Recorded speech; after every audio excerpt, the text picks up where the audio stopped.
What's up, Jake Paulers? Dab. It has become 2019, kids. Yes. We've all got a fresh start, a life temporarily filled with optimism, and it's gone. Yeah.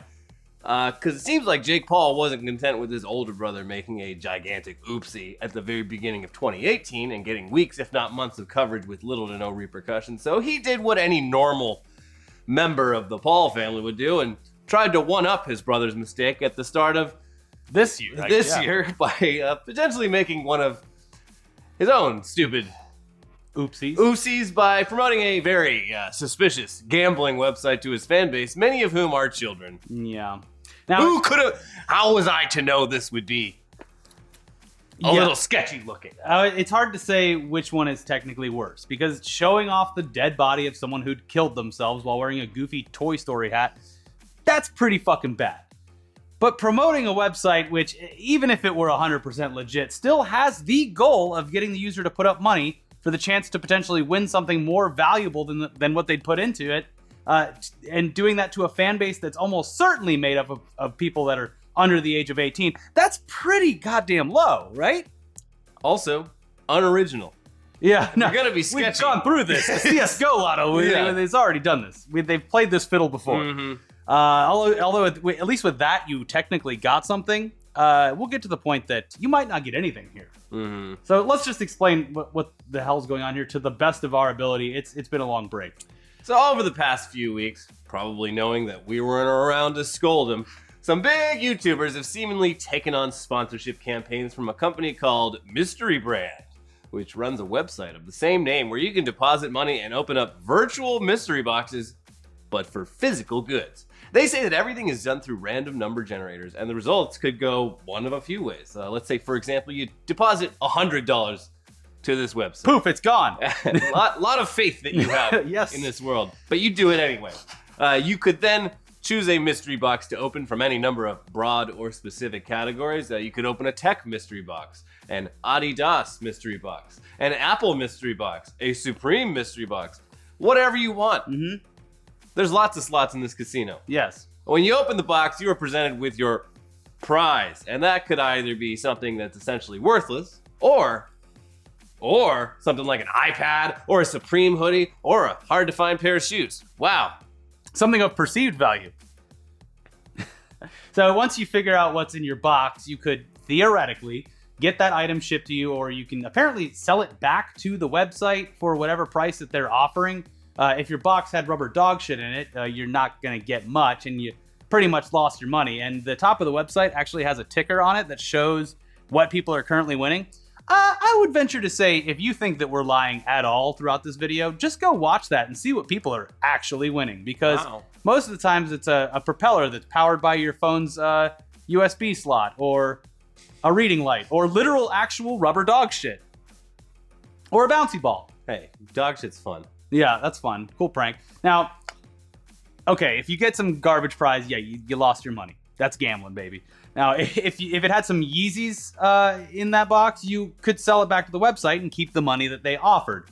And by keep, I mean in your virtual wallet that they provide you with on the website.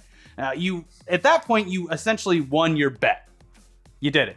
You beat the house. Mm-hmm. Now, you don't really have to dig much deeper than the surface level here to see that obviously this is straight up gambling, and you're probably going to end up losing money, because even when gambling is regulated, the house always wins. Yeah. Unless you're Trump.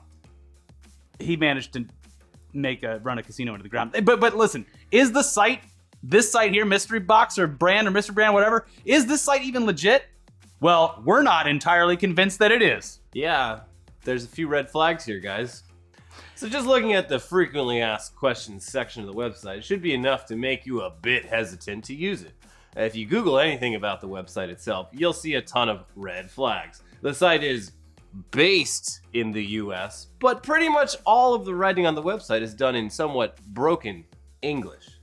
The first sentence in their website description at the bottom of the page is literally, "Have you ever thought how dull everyday routine is?" I know I have. Also, if you take a look at all their shipping partners, all of them operate out of a little place known as China. He did it.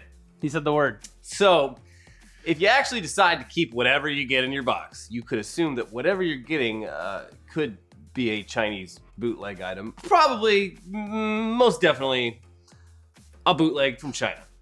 Now, a quick Google search about the company, it will lead you down a rabbit hole of threads where people complain about the fact that they want items, and those items, surprise, were never shipped.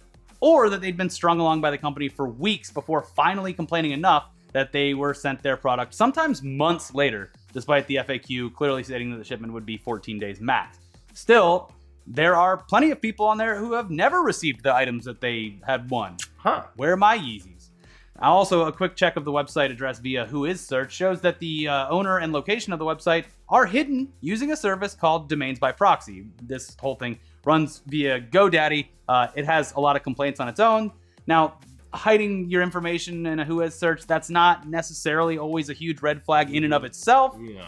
But we would be safe to say that it doesn't help ease any of the worries related to the website, considering you have no idea who's behind this or where exactly they're actually operating out of. Must be operating out of heaven. Because this is a good deal. Because why would anyone pass this up? No. So the fact that Jake Paul is endorsing a product like this and getting paid handsomely for it is at best off-putting and a dick move considering his fan base, and at worst could potentially open him up to legal trouble down the line if it comes out that this website is in fact an actual scam. Not a good look. Apparently, they're paying pretty handsomely too. Obviously, Jake Paul's not going to promote a gambling website for nothing. You're going to have to pay up. Now, a few YouTubers, including Keemstar and Tanner Fox, posted on Twitter that they were approached by the brand for a sponsorship and were offered upwards of $100,000 in return. I mean, that's like, sometimes people's like they take them like 3 or 4 years to make that much money. So, if you're going to promote a gambling website, you might as well get paid for it. And they certainly did. Yeah. But how is this gambling website able to pay all these hundreds of thousands of dollars if they're just giving away Yeezys left and right? First of all, Elliot, you can't say gambling website. We don't know for sure that this is a gambling website just by looking at it. Is the guy who made MoviePass behind this website? I need to make a quick buck. Oh, shit. I'm just giving stuff away again. So basically, this story, it's either going to get tossed under the rug and forgotten or blow up into yet another problem for YouTube as a whole, which sucks. It's much like the PewDiePie and Logan Paul dramas of the past, it doesn't make the whole website look good, and it also keeps advertisers and other people away from the website. Yeah. And this specifically... These oopsies are everyone's oopsies. This specifically is also bad because now guess what? Before it was like, oh, cool, yeah, advertising sucks on YouTube and you can't make any money off of ads. So it's cool though, because we can get a company that, sells sponsorships and stuff like that. And then we can actually monetize this channel and try to survive off of it. And now, because of this and the BetterHelp thing, you would assume that there might be a closer look at stuff like that, which if that's the case, like, oh, fuck you. Yeah, fuck you. If you're creating the impression among the public that anything directly advertised via a YouTube show is a scam, gonna be fewer people wanting to do that. Mm-hmm. Well, yeah, anyways, what's worse about this whole thing is that even if this comes out as a scam and even if the world knows that Jake Paul is promoting a gambling website to children, it's kind of hard to be confident that anything at all will happen to him specifically, because as we've seen time and time again, they just keep getting away with those damn Paul boys. When I think of it, I think of Jesse after getting the shit beat out of him in Breaking Bad. Just, how does Walter White keep getting away with this? We're all Jesse. Nothing hurts Walter White. They hurt Jesse. Yeah. But hey, the Paul brothers, they murdered our girlfriends. No, but speaking of stuff that was either just a shell game of Chinese knockoffs or a potential scam in and of itself, remember this? Soulja Boy has created a new game console that he is marketing and selling. Well, to very quickly bring you up to speed, Soulja Boy. Did he dab? No, he does though. Yeah, he's got his own brand. Everybody's got the moves. Yeah. He had the genius idea to open up a storefront for himself, which essentially just resold tech gadgets that were cheap Chinese knockoffs available on sites like AliExpress, but for increased prices because they were, we assume, endorsed by the rapper. Mm-hmm. You got the Soulja console. You got Soulja AirPods, Soulja headphones, Soulja tablet, Soulja phone. Yeah, he was selling all kinds of gadgets and gizmos, like knockoff Beats headphones, Apple Watches, AirPods, tablets, and more. Now, say what you want about Soulja Boy. One quick look at his Twitter account will show you that the man knows how to hustle. Yeah. And he hustled the shit out of his new storefront, which included 2 big items that started getting him a lot of press: the Soulja game console and the Soulja game handheld. So these consoles came loaded with a ton of bootleg games. Let's just be honest. And as we just mentioned, they already existed on websites like AliExpress and Amazon. They're basically just loaded with a ton of ROMs and would allow the user to play whatever they wanted without paying for the games themselves, just paying for the console that ran all the ROMs that were loaded onto it. Now, he even released yet another handheld in the weeks that followed, which was a Game Boy clone called the Soulja Boy Mini. Man, this guy's just in his lab, just coming up with new inventions. Prolific. Constantly. Now, I don't know if this is real or not, but I saw the mock-up for it, and I was like, at this point, I believe that it's real or that it's coming out, but I couldn't find a news release or anything about it. But someone at the very least, did a mock-up of a Jewel knockoff called Soulja Sticks. Oh, yeah. So, I don't think that's real. But he would, buddy. When there's a dollar to be made. Yeah. Now, from the very beginning of this whole gaming venture, we, along with literally every other news outlet that covered it, we were confused as to why Soulja Boy would sell something so clearly illegal in an official capacity. If you wanted to buy one of these things off of Amazon or AliExpress on your own and just fly under the radar, I mean, that's up to you. Yeah, there you go. It's the company taking the risk, and in this case, Soulja Boy was taking the risk. So putting your branding on an item like this and selling it would obviously potentially open you up to some legal repercussions, especially after there was just so much press about the release of these things. For his part, Soulja Boy seemed pretty confident that what he was doing wasn't illegal, even going so far as to claim that he had indeed licensed the hundreds, if not thousands, of games included on the consoles, and tweeting and then deleting. For anyone that thinks Nintendo is going to sue me, you're retarded. Nothing's going to happen. Everything is legit. My console isn't going anywhere, trust me. This man's a modern day Elon Musk. Well, when you tempt fate, sometimes fate comes right back in your face. Yeah, so it didn't really take that long for that to fly into his face, because right as 2019 was about to kick off, the Soulja game console and the Soulja game handheld were struck down with a quick death, leaving the crossover of Soulja Boy and cheap retro gaming fans with empty hands and broken hearts. All three of the items, including the Mini that he released, all three of those items from the Soulja gaming line have disappeared from the Soulja storefront. RIP. And any retweets of coverage, which, by the way, he retweeted our video, obviously without watching it. I think he's one of those all news is good news sorts of people. Yeah. Any tweets, retweets, and responses regarding these consoles, they've been completely deleted from his official account. The only mention of this takedown seems to be a tweet sent out immediately after everything was removed, which stated, "I'm starting to think everyone is retarded." Oh, no, sorry. That was the wrong tweet. It was actually this tweet. I had to boss up. I didn't have a choice.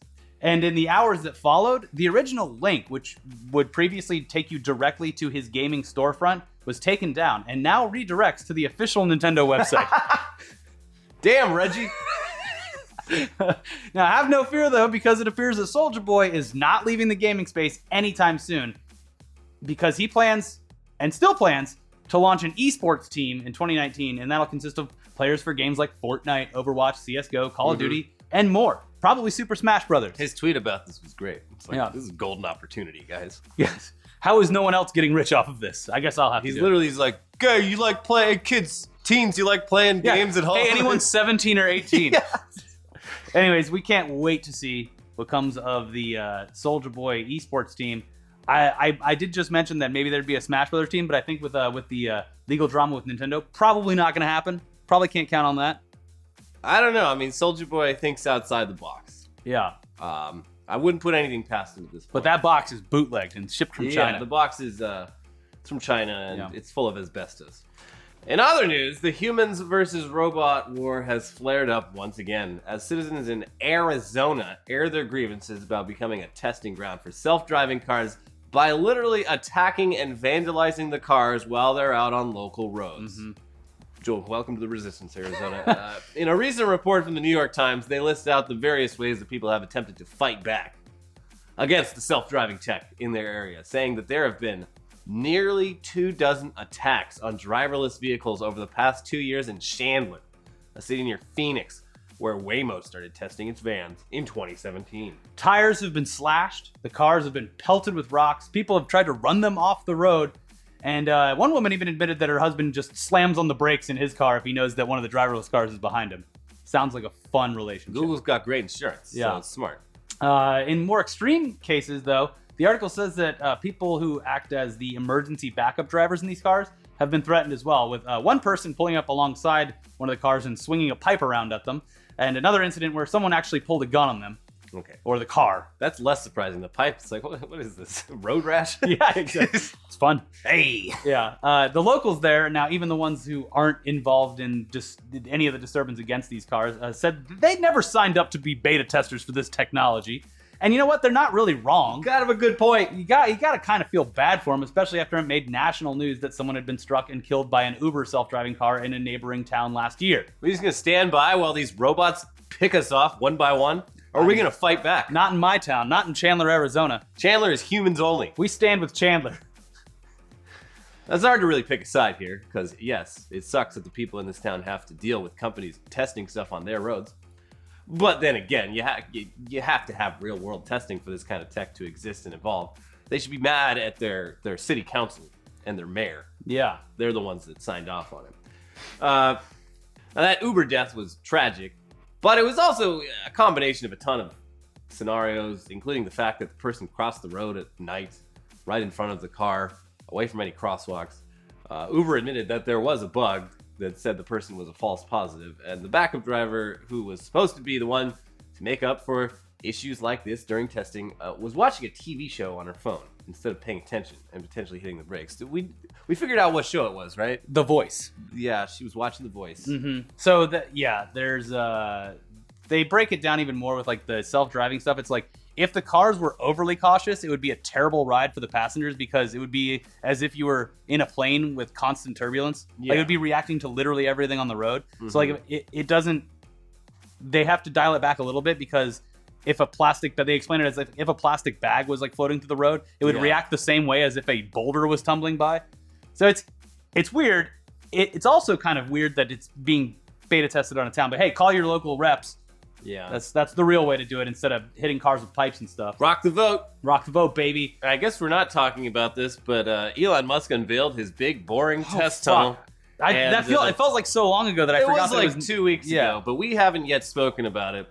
And it was a real boy, gem. Oh boy, as you'll recall, a little over a year ago when Elon Musk was pitching his revolutionary, game-changing solution for traffic, it was presented in a way that looked like it was out of the movie Tron.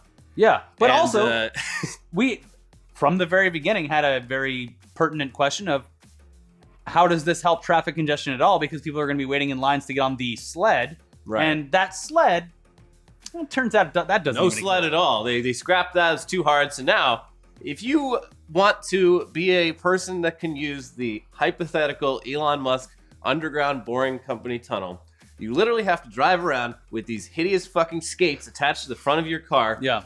Just in case you need to use a tunnel. And once you get in that tunnel, your own car's self-driving capabilities are what's powering you through it. And the ride is like riding in a fucking stagecoach. Yeah. This is the dumbest fucking thing. It's literally... It is so stupid. It's a personalized subway for rich people so they don't have to leave their cars at home. Yeah, and they hit a... If it even gets done They hit a whopping top speed of like 40 miles an hour. This is so stupid. Yeah, and like the other Build big a thing fucking subway. God damn it. Well, the other big thing is like we did it for super cheap, and it's like, well, you didn't talk about like all the R&D that went into it. Also, the tunnel has absolutely no proper safety features that are up to code for normal subways, platforms that you can walk out of the tunnel on. Yeah, literally anything goes wrong.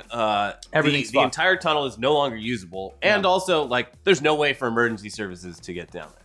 So, yeah, kind of disappointing. I was actually sort of looking forward to what he had to show off there, and what he had to show off was the dumbest thing I've seen. It was a in subway very that you long can time. drive in. Yeah, this is literally an idea that would have gotten laughed out of the room if it was presented by anyone other than Space Jesus Elon Musk. Yeah. So here's the thing. I still maintain that maybe he has improved boring technology and can use his boring machines. There's a lot of to dig tunnels for municipalities who want subways. The drill is great. Yes. I'm sure there's a lot of great applications for the drill. Uh-huh. In fact, I don't know why he's so opposed to this, but like everything about his current solution with the skates on the car, like that is A guided bus. They have them all over fucking Europe. It's a bus that does literally that. Well, so also why not just bring the bus into the tunnel, Elon? Or why put it on, or put it on tracks. Well, he wanted tracks. Or literally a monorail, like that Simpsons episode. I just... No, LA doesn't want it. That's more of a Shelbyville thing. Yeah. Like... Anyways, that's what happened with Musk. But if you want to hear us complain more about Elon Musk, a man who we once loved, once adored, but just can't get over the fact that he keeps Elon Musk. yeah, he just can't stop tripping over himself. We did a whole episode about Elon Musk with Dan Casey, resident Musk expert. And also, if you want to see us be more angry, go watch The Worst People of 2018. Check both of those out. Make sure you go to the Patreon, join the Patreon so we can continue doing this show for the next year at least, hopefully. Yeah. Support us there, because the Pauls are ruining YouTube for everyone. We need frame money. So we're gonna frame some art. Yeah. Up here. Yes, we're gonna put frames with art in it. Yeah. Your fan art in it. So if you want to send fan art, go to our Twitter. Mm-hmm. See you guys soon. Bye. Goodbye.